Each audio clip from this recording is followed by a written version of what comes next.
limited edition ini. Muka-muka impor. Kalau lo kan muka lokal. Hidung pesek, pipi tembem.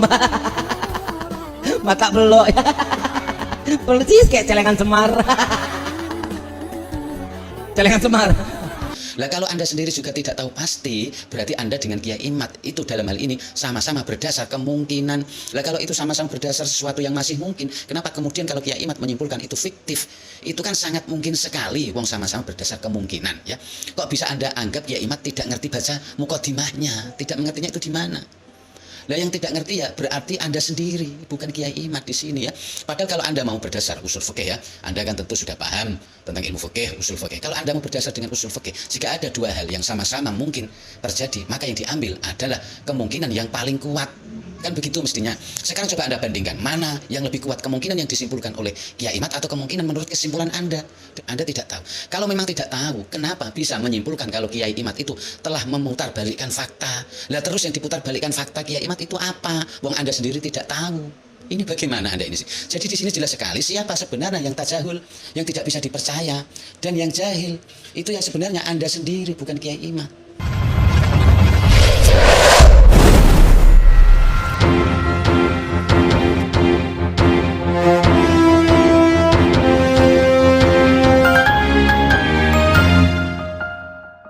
Assalamualaikum warahmatullahi wabarakatuh. Bismillahirrahmanirrahim. Alhamdulillahirabbil alamin wa bihi nasta'inu ala umuri dunya waddin. Wassalatu wassalamu ala asyrafil anbiya'i wal mursalin sayyidina wa maulana Muhammadin wa ala alihi wa sahbihi ajma'in, amma ba'd. Para pemirsa sebangsa dan setanah air yang berbahagia, terima kasih Anda semua masih bersama dengan saya Nurahmat Asmawi di Nurmas Channel. Pada kesempatan yang berbahagia ini, saya akan menanggapi postingan video baru kemarin dari Kiai Idrus Romli. Video ini cukup menghebohkan. Video beliau kali ini sangat penting sekali untuk saya tanggapi karena sudah berisi kata-kata yang rasis dan sama sekali tidak pantas diucapkan oleh seorang yang dianggap sebagai ulama dan kiai. Walaupun akhir-akhir ini komentar beliau sudah mulai kotor dan berbau rasis, tapi sebenarnya saya pribadi masih tidak menyangka kalau ternyata akhirnya dia bisa menyebut seseorang dengan sebutan dungu. Padahal sebutan dungu ini walaupun dialamatkan ke orang yang sangat bodoh sekalipun, itu tetap tidak etis untuk diucapkan. Apalagi ini sampai dialamatkan kepada seorang yang sudah dikenal sebagai seorang ulama dan kiai. Dan ternyata sebutan itu bukan berdasar kebodohan atau kedunguan seseorang, tapi ternyata hanya berdasar pada emosi, sakit hati, kebencian, dan dendam. Karena mungkin beliau ini merasa dipermalukan ya. Jelas ini sama sekali tidak mencerminkan perkataan seseorang yang punya intelektual tinggi. Kata-kata ini hanya pantas diucapkan oleh seorang anak jalanan yang tentu tidak mengenal pendidikan. Itu pantasnya. Baik, untuk lebih jelasnya mari kita simak video postingan Kiai Idrus Romli tersebut. Kita simak bersama dulu. Nanti langsung kita tanggapi. Pada edisi kali ini kita akan membuat video dengan judul Nasab Sadah Ba'alawi, batalkah sebab penelitian dungu? Mengapa membuat video dengan tema ini? Karena ada orang dungu merasa dirinya peneliti, lalu membatalkan nasab orang. Nah, kira-kira bisa nggak batal dengan ulah penelitian si dungu itu? Beberapa waktu yang lalu, saya menjelaskan bahwa para ulama muktabar yang menjadi rujukan umat Islam Ahlus Sunnah wal Jamaah mengakui nasab Sadah Ba'alawi alaihimussalam. Lalu dungu mengeluarkan pernyataan bahwa saya hanya level pembaca kitab dan bukan level peneliti seperti dirinya, kata si dungu. Nah, kalau begitu ya alhamdulillah, saya masih bisa taklid dan mampu membaca kitab para ulama dan orang soleh. Orang seperti saya bisa taklid dan bisa membaca kitab mereka, itu sudah luar biasa. Sedangkan dungu yang merasa sebagai peneliti dan mengajukan 13 gugatan dan pertanyaan, ternyata hanyalah seorang bodoh dan tidak bisa memahami kitab para ulama. Itu kenyataan. Saya tidak tahu dalil apa yang bisa dipakai untuk bisa membenarkan kata-kata kotornya itu. Setahu saya dalam tradisi para kiai dan santri-santri di NU, walaupun mereka itu sangat berbeda pendapat sekalipun, tidak pernah ada yang sampai dengan terang-terangan menyebut lawan debatnya dengan sebutan dungu dan bodoh. Tapi orang ini yang katanya seorang kiai, tapi kok dari mulutnya bisa keluar kata-kata kotor semacam itu. Apakah ini karena pernah diingatkan oleh Kiai Imad dalam hal nasab, dianggap sebagai seseorang yang masih dalam level pembaca, harus belajar lagi. Apa mungkin karena itu? Padahal walaupun maksud dari kata-kata Kiai Imad itu maksudnya hampir sama dengan yang dimaksud dia itu, tapi ini kan masih berupa sindiran yang menunjukkan kesopanan dan masih ada penghormatan untuk seseorang. Tapi kenapa kata-kata ini kemudian dijawab oleh Kiai Idrus Romli dengan balasan yang sangat tidak sopan, penuh dengan penghinaan, dan merasa paling paham sendiri, dan sebaliknya menganggap orang lain itu dungu, bodoh, alias dianggap tidak paham sama sekali. Apa bisa ini dibenarkan ketika ada orang yang menyindir dirinya, kemudian dia bisa seenaknya membalas dengan menghalalkan kata-kata kotor yang penuh dengan penghinaan terhadap orang lain? Apakah ini memang sudah menjadi kebiasaan Kiai Idrus Romli ya untuk mengkanter lawan debatnya? Apa memang kebiasaannya seperti itu? Terlepas dari itu semua, tapi yang jelas dari cara dia menanggapi Kiai Imad seperti ini telah menunjukkan ada hikmah yang besar. Ini telah menunjukkan siapa dia yang sebenarnya. Dan mungkin Allah memang telah menunjukkan kepada kita semua siapa sebenarnya Kiai Idrus Romli itu, yang dikenal sebagai seorang ulama, kiai yang katanya alim, yang ternyata beliau itu, kalau melihat di sini, ternyata beliau adalah seorang yang pemarah, gampang tersinggung, ternyata mulutnya rasis. Dan ketika menanggapi sesuatu itu ternyata tidak ditelaah terlebih dahulu secara mendalam. Kelihatan sangat dipaksakan dan tergesa-gesa sekali. Dan parahnya, sudah tahu dirinya ini sangat minim referensi, tapi malah menganggap orang yang sudah banyak mengkaji berbagai kitab nasab dianggap sebagai orang yang dungu dan bodoh. Ini kan terbalik ya. Padahal dirinya sendirilah yang masih bodoh dan dungu tentang nasab ini.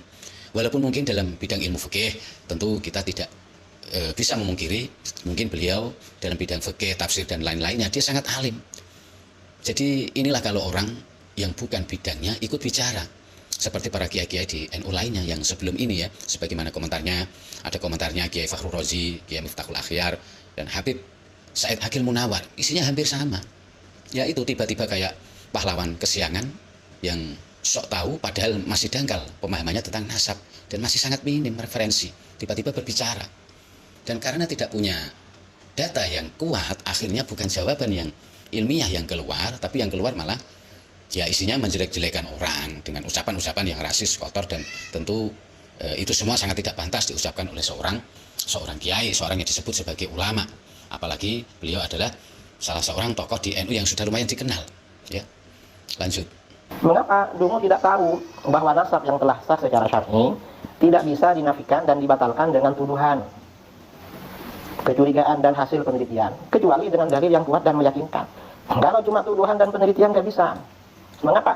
Berdasarkan hadis berikut ini, An Abi Hurairah radhiyallahu an. Berarti nasab seorang anak yang dinyatakan sah secara syar'i tidak bisa dinafikan berdasarkan kecurigaan dan tuduhan. Kalau cuma curiga dan menuduh nggak bisa menafikan nasab seorang anak. Rasulullah SAW juga tidak menyuruhnya untuk melakukan penyelidikan dan penelitian. Coba teliti, barangkali istrimu pernah selingkuh. Nggak, Rasulullah nggak nyuruh. Berarti hasil penelitian tidak bisa membatalkan nasab seseorang yang telah sah secara syar'i. Nggak bisa. Meneliti nasab seseorang yang telah sah secara syar'i dengan tujuan membatalkan itu juga tidak boleh, karena syarak punya kepentingan menjaga harga diri orang lain. Jadi dalam maqasidus syariah itu ada hifdzul a'rad, melindungi harga diri orang lain. Kalau ini diteliti, walaupun hasilnya memang anaknya dari dirinya, istrinya tidak selingkuh, pasti istrinya sakit hati. Terus saya kok dicurigai? Itu hifdzul a'rad namanya, menjaga harga diri orang lain. Ucapan Anda ini bisa dibenarkan ya, ucapan Anda ini untuk Kiai Idrus Romli ya bisa dibenarkan karena memang tidak ada orang yang berhak untuk membatalkan nasab siapapun, dan siapapun itu tidak akan bisa membatalkan nasab seseorang yang hanya berdasar tuduhan dan kecurigaan. Mungkin pendapat saya ini agak berbeda dari para pendukung Kiai Imad ya. Jadi membatalkan nasab seseorang itu karena hanya berdasar tuduhan, berdasarkan kecurigaan, itu memang tidak bisa ya.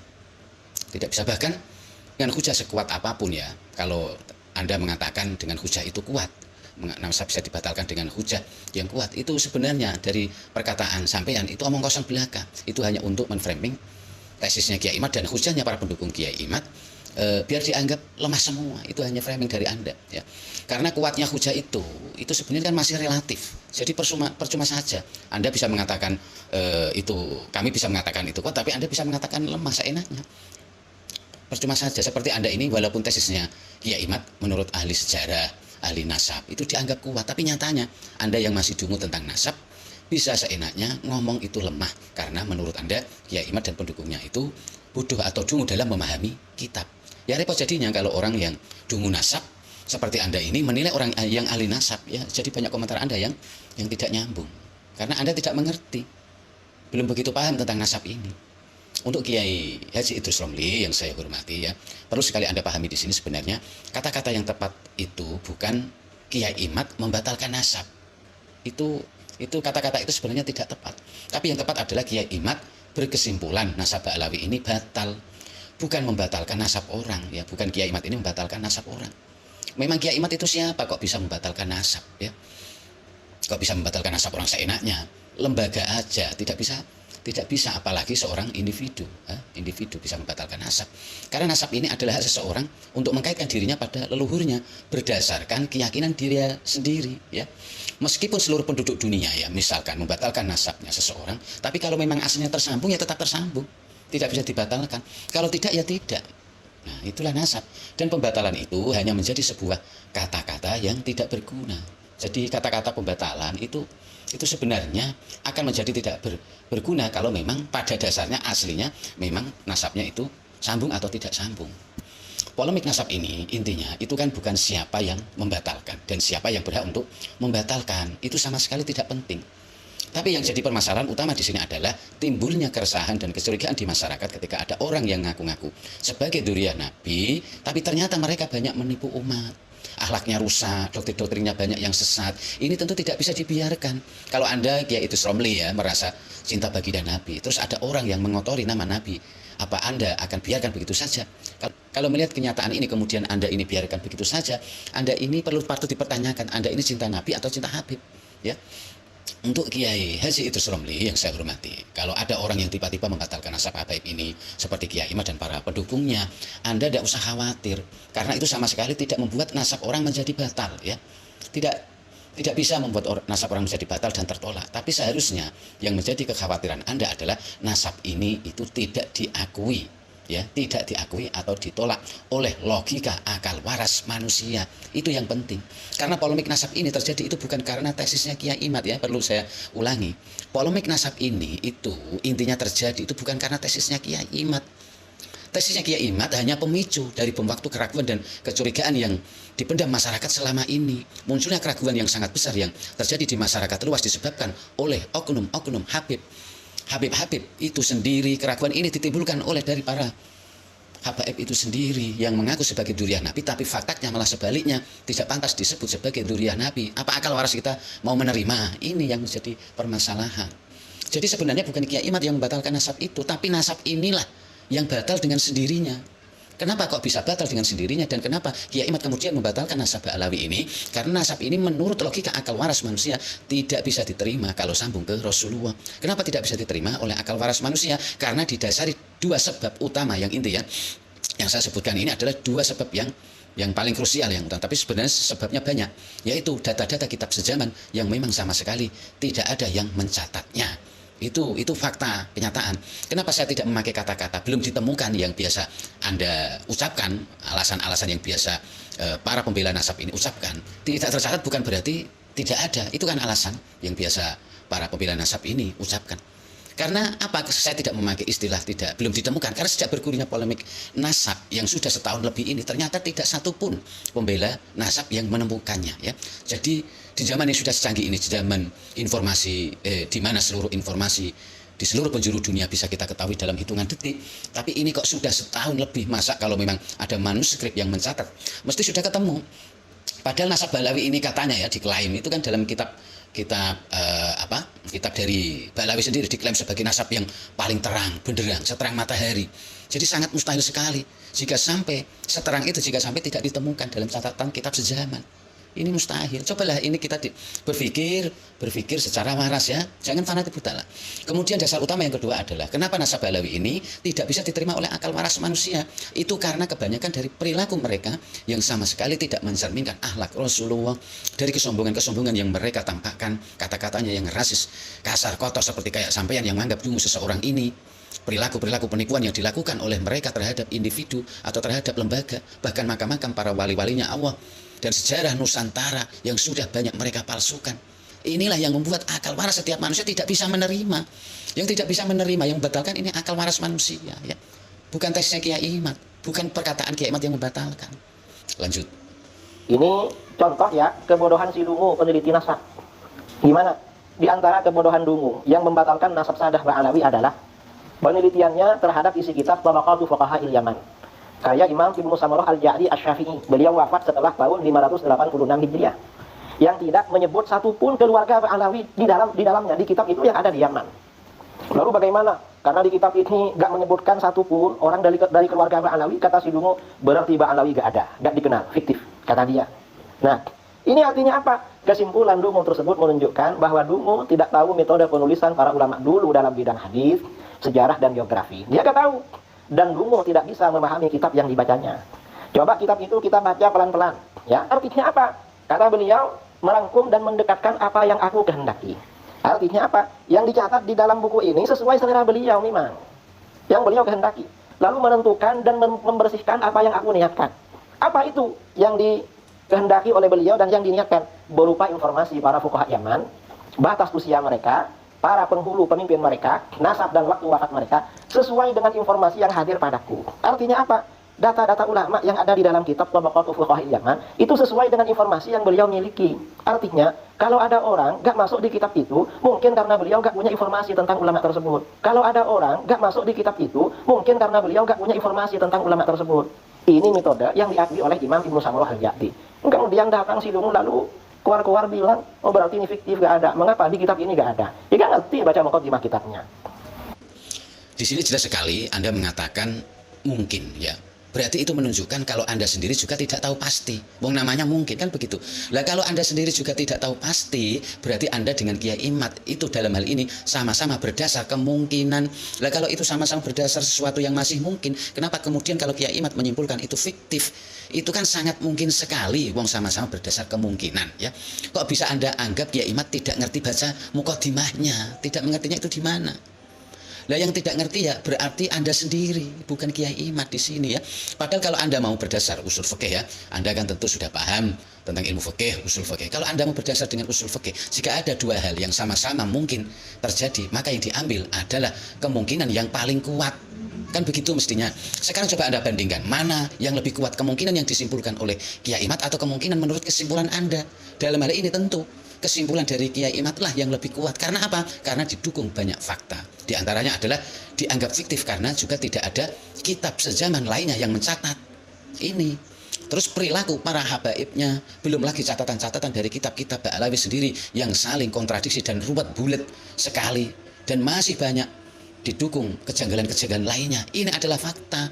Coba ini bandingkan dengan kemungkinan dari kesimpulan Anda yang hanya berdasar kalau tidak tercatat bukan berarti tidak ada orangnya. Memang tidak ada orangnya, tapi kalau tidak ada orangnya seterusnya berarti apa? Berarti yes, memang paling itu cuma yang bisa Anda sebutkan alasan itu, ya. Lanjut. Contoh lagi ya, contoh kebodohan Dungu dalam memahami kitab. Ini kitab Syihahul Akhbar fi Nasabis Sadatil Fatimiyah Al-Akhyar li Sayyid Asy-Syarif Abdullah Muhammad Sirajuddin ibn Sayyid Abdullah Ar-Rifai tsumma Al-Makhzumi radhiyallahu anhu wa nafa'ana bihi wal muslimin amin. Nah, di kitab ini beliau menyebut biografi Ahmad Al-Muhajir bin Isa An-Nakib. Lalu beliau bilang, faqad kana lahu awlad minhum Abul Qasim Al-Abah An-Nafat wa lahu aqibun bi Baghdad wa lahu dhailun fil Yaman ala ma yuqal. Nah, ini yang disalahpahami sama dia redaksi wa lahu dhailun fil Yaman ala ma yuqal. Jadi Ahmad bin Isa An-Nakib memiliki keturunan di Yaman menurut informasi yang dikatakan. Maksudnya apa? Penulis kitab ini tidak meyakini kesahihan informasi tersebut kalau punya anak. Mengapa? Ya gak tahu, karena Yaman itu jauh dengan tempat tinggal penulis ini. Penulis kitab ini tidak meyakini kesahihan informasi tersebut kalau punya anak. Mengapa? Ya gak tahu, karena Yaman itu jauh dengan tempat tinggal penulis ini. Ini kan ulama abad 8 tahun 9. Ternyata, tetapi oleh si Dungu dimaksudkan bahwa penulis meragukan nasab Sadah Ba'alawi di Yaman. Diputar balik artinya pengertiannya. Entah sengaja diputar balik, berarti dia ini gak bisa dipercaya, tajahul. Atau memang jahil, gak ngerti. Anda di sini jelas sekali bilang tidak tahu, ya. Bilang tidak tahu. Anda tidak tahu. Kalau memang tidak tahu, kenapa bisa menyimpulkan kalau Kiai Imad itu telah memutarbalikkan fakta? Lah terus yang diputarbalikkan fakta Kiai Imad itu apa? Wong Anda sendiri tidak tahu. Ini bagaimana Anda ini sih? Jadi di sini jelas sekali siapa sebenarnya yang tajahul, yang tidak bisa dipercaya, dan yang jahil. Itu ya sebenarnya Anda sendiri, bukan Kiai Imad. Jadi kalau ngomong itu diteliti dulu lah. Kiai Haji Idrus Somli yang saya hormati, ya kasihanilah diri Anda sendiri, nanti akan jadi bahan tertawaan orang banyak. Ya. Anda terlalu percaya diri, tapi ternyata Anda masih minim referensi. Ya. Lanjut. Saudara-saudara, beberapa bukti ya bahwa kelompok yang mengatakan menjadi peneliti segala macam, lalu orang lain yang mengikuti para ulama yang muktabar, dianggap hanya sebatas taklid buta dan mampu membaca. Kelompok seperti ini bohong saudara, mereka bukan peneliti, mereka bodoh sebenarnya, dungu mereka. Karenanya kita gak perlu mengikuti orang-orang seperti ini. Kita ikutlah ulama-ulama kita dulu yang mengakui nasab para sadah Ba'alawi. Kita gak usah ikut-ikut membatalkan atau apa. Jadi begitu. Dari sini tentu kita semua sudah bisa menyimpulkan ya. Saya tidak perlu jelaskan lagi panjang lebar. Tentu kita semua sudah bisa menyimpulkan bahwa siapa sebenarnya yang patut dijadikan sebagai panutan. Apakah Kiai Imad dan para pendukungnya? Apakah seperti Kiai Haji Idrus Romli ini ya? Kita sudah jelas bisa menilai ya dari perkataan beliau. Apakah orang yang semacam itu yang Anda percaya ya? Jadi saya kira sudah jelas kalau beliau ini mengatakan jangan ikuti. Kalau orang itu ya, kalau orang mesti berpikir malas, punya logika waras. Tidak ada orang yang membenarkan mengata-ngatai orang dengan perkataan dungu, bodoh, menjelekkan orang. Itu kalau kita berpikir waras, tentu orang yang semacam itu tidak pantas untuk kita jadikan sebagai panutan. Walaupun sehebat apapun keilmuannya, pintarnya, sampai kalau orang Jawa menganggap sondol langit sampai ke langit kepintarannya, tetap orang itu tidak patut untuk dijadikan sebagai panutan ya. Saya kira cukup sekian. Mohon maaf atas segala kesalahan dan kekurangan dari saya. Wabillahi taufiq wal hidayah. Wassalamualaikum warahmatullahi wabarakatuh.